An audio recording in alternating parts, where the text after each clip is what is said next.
ابراہیم حیدری اور ریڑی کراچی شہر کے قریب واقع ماہی گیروں کی قدیم ترین اور بڑی بستیاں ہیں۔ 1.5 لاکھ سے زائد آبادی کی یہ بستیاں پاکستان بننے کے 69 سال گزرنے کے بعد بھی تعلیم، صحت اور صاف پانی کی فراہمی جیسی بنیادی سہولیات سے محروم ہے۔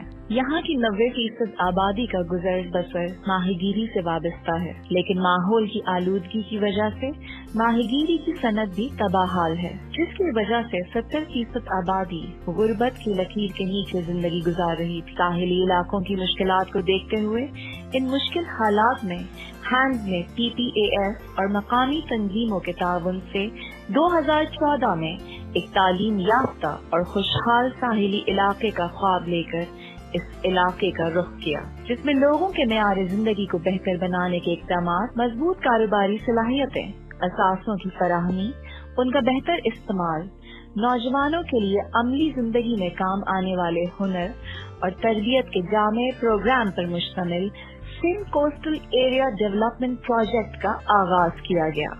Sindh coastal area development project میں سب سے پہلے مقامی آبادی کے ساتھ مل کر علاقے کا باقاعدہ سروے کیا گیا۔ مقامی لوگوں اور لوکل سپورٹ آرگنائزیشنز کے ساتھ مل کر یونین کاؤنسل ڈیولپمنٹ پلان تشکیل دیا گیا۔ سروے کے نتائج کو مد نظر رکھتے ہوئے انتہائی غریب اور مستحق افراد کی شناخت کی گئی۔ ان منتخب افراد کو کاروبار کرنے کی تربیت دینے کے بعد مشترکہ مفادات کے گروپ کا قیام عمل میں لایا گیا تاکہ یہ افراد مشترکہ کاروبار کو بہتر طریقے سے چلا سکیں۔ لوکل سپورٹ آرگنائزیشنز نے مشترکہ مفاد گروپ کے تعاون سے سامان اور اثاثہ جات کی خریداری کرنے کے بعد کاروباری مراکز قائم کیے، جس سے ان افراد کے معیار زندگی میں بھی بہت سی مثبت تبدیلیاں دیکھی گئیں۔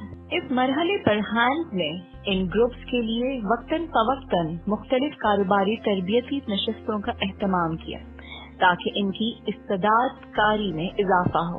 اس کے ساتھ ساتھ UC لیول پہ منتخب کیے گئے نوجوانوں کو بھی تکنیکی تربیت دی گئی، جس میں electrician, plumbing, driving, English language اور کمپیوٹر کورسز شامل ہیں۔ Here's Usman from Ibrahim Hidri. I was a student of metric, but after metric I don't have any kind of opportunities to get any kind of skill training. But when I was come at Awas, I was a member of Awas youth group. After that I get opportunity to skill training, especially in Domino Defense campus. After getting this opportunities, I increase my confidence level. I am very thankful to PPF and HANDS to give this kind of opportunities to our rural areas youth. Just because of this, I get internship in Domino, and now I am as an administrator in Domino. مالی تعاون کی مد میں hands نے ابراہیم حیدری اور ریڑی کی ہر مقامی تنظیم کو کمیونٹی کے ذریعے معاشی فنڈ کے قیام کے لیے 20 لاکھ روپے کی امداد فراہم کی ہے۔ ہینڈز نے مویشیوں کے لیے دونوں یونین کاؤنسلوں میں 2 مویشی فارم تعمیر کیے ہیں۔ یہ مویشی فارمرز ابراہیم حیدری کے 20 اور ریڑی کے 12 مستفید ہونے والے افراد کا مشترکہ کاروبار ہے۔ اسی طرح دستکاری مرکز کے قیام کا مقصد مقامی کاریگروں کو اپنا ذاتی کاروبار شروع کرنے کے مواقع فراہم کرنا ہے۔ یہ دستکاری مرکز ابراہیم حیدری میں چل رہا ہے، جس میں 15 کاریگر اپنی مصنوعات جیسے ہاتھ کی کڑھائی اور ریڈی میڈ سوٹ تیار کرتے ہیں۔ ماہی گیری کی صنعت چونکہ اس علاقے کی ایک اہم ضرورت ہے، اس لیے یہاں فش پروسیسنگ یونٹ بنایا گیا ہے، اور یہ یونٹ ریڑی کے 10 مستحقین کا مشترکہ کاروبار ہے۔ اس کاروبار سے منسلک افراد کی آمدنی پہلے بہت کم تھی۔ یہ افراد مچھلی اور جھینگا خریدتے ہیں، اس کو صاف کر کے اسٹور کرتے ہیں اور اس کو مختلف کمپنیوں اور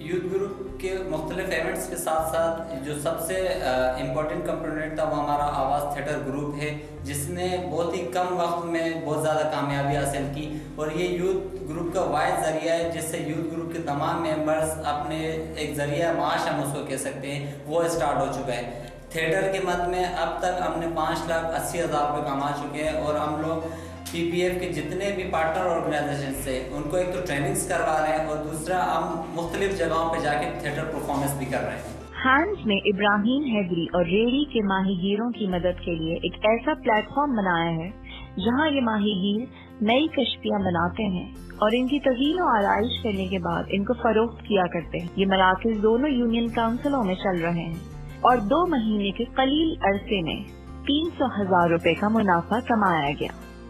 جال بنانا ایک بہت منافع بخش ہنر ہے. وہ جال جو مچھلی پکڑنے کے دوران ٹوٹ جاتے ہیں، جال بنانے والے ہنرمند ان ٹوٹے ہوئے جالوں کو خرید لیتے ہیں اور ان کو دوبارہ بناتے ہیں. اس کے علاوہ ماہی گیروں کی ضرورت اور مانگ کے مطابق نئے جال بھی تیار کرتے ہیں. دونوں یونین کاؤنسلوں یعنی ابراہیم حیدری اور ریڑی میں دوسرے سوشل انٹرپرائزز کی طرح 2 کوچنگ سینٹرز بنائے گئے ہیں اور ہر یونین کاؤنسل میں 10 افراد مشترکہ طور پر ان سینٹرز کو چلا رہے ہیں. Sindh coastal area development project کے تحت سیاحت کے فروغ کے لیے ہینڈز نے خلیفہ جت میں جیٹی کی اثر نو تعمیر اور اس کو سیاحت کا مقام بنانے کے لیے 20 لاکھ روپے خرچ کیے. میرا نام شازیہ عبدالقدوس ہے اور میں آواز یوتھ گروپ میں ایز اے ممبر کام کر چکی ہوں اور آواز یوتھ گروپ سے میں نے بہت کچھ سیکھا ہے. بلکہ میں یہ کہوں گی کہ آج میں جو کچھ بھی ہوں وہ آواز یوتھ گروپ یا آواز LSO کی وجہ سے ہی ہوں. سب سے پہلے جب یہاں آواز بنی تھی آواز LSO تو اس میں میں ایز اے والنٹیئر کام کرتی تھی.